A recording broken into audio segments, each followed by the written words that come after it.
Human innovation science is designed to activate the human experience.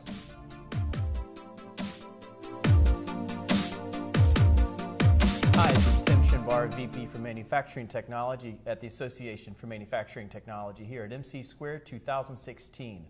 Today we have a great conversation with Brad Rossacci. He's the Director of Innovation at 900 Pounds of Creative. Brad, you had an equation for innovation. If I remember, it was opportunity plus challenge equals outcome. Why put it in an equation, and what do you gather when you do put things like that into an equation? That's a great question, Tim. So, when I was doing my deep investigation into innovation, how has it happened over time? And I looked about a 100-year period, and there's a lot of behaviors that were very common. I think I found between 50 and 60 behaviors that were consistent throughout the platform.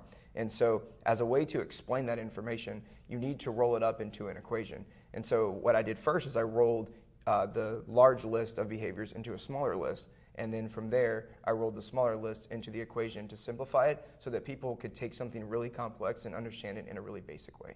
Got it, understood. From that, what were some interesting things you did find? Because you had a list of elements, a whole lot of them, not exhaustive, but yes. What were some of the more interesting ones that you found? Yeah, one of my favorite ones is ordinary thinking.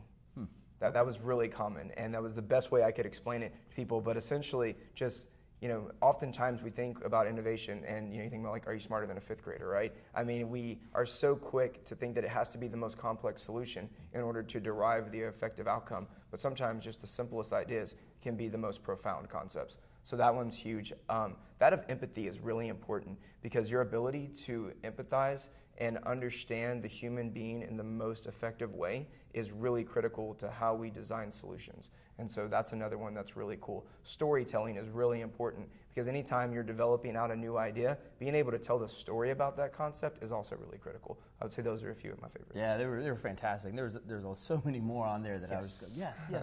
Each one wasn't surprising by themselves, but you look at them all together, you go, it makes some sense. Yeah. It makes sense. You had an example of augmented reality. It happened to have been the Vespa demo. We know from manufacturing things like process work instructions being overlaid on a workpiece, whether it's an assembly of fuselage or drilling and filling holes on a robotic line. But there's something enabling about the operator and the technician being able to test or check or do things on their own accord.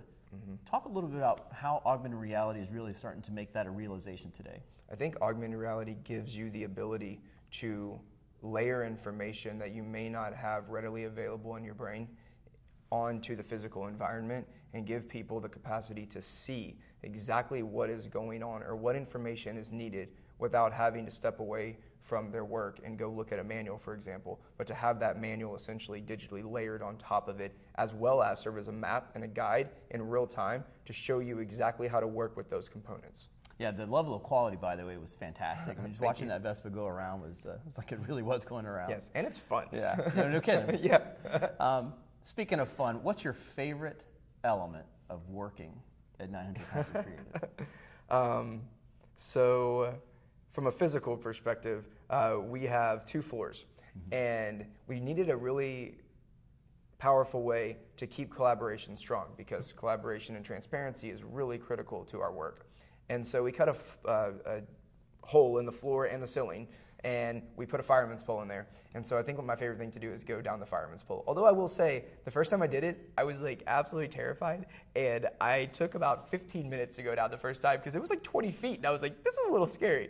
So yeah, that was fun, but now it's pretty seamless, and it's a lot quicker to get downstairs instead of having to go outside the door and down the stairs. Amen. So yeah, that's not fun. Many places have a fire pole, not called a fire station. I know, right? Awesome. Well, hey, thanks so much for what you provided today. I think there was a landscape laid that many people needed to see. I think there's a gap. We talk about the technologies, and that's one thing. We tend to forget sometimes, or at least lag, the human side of the factor. But great presentation today. We really appreciate it. Thanks, Brad. Thank you. This is Tim Shinbar with IMTSTV. We'll see you soon.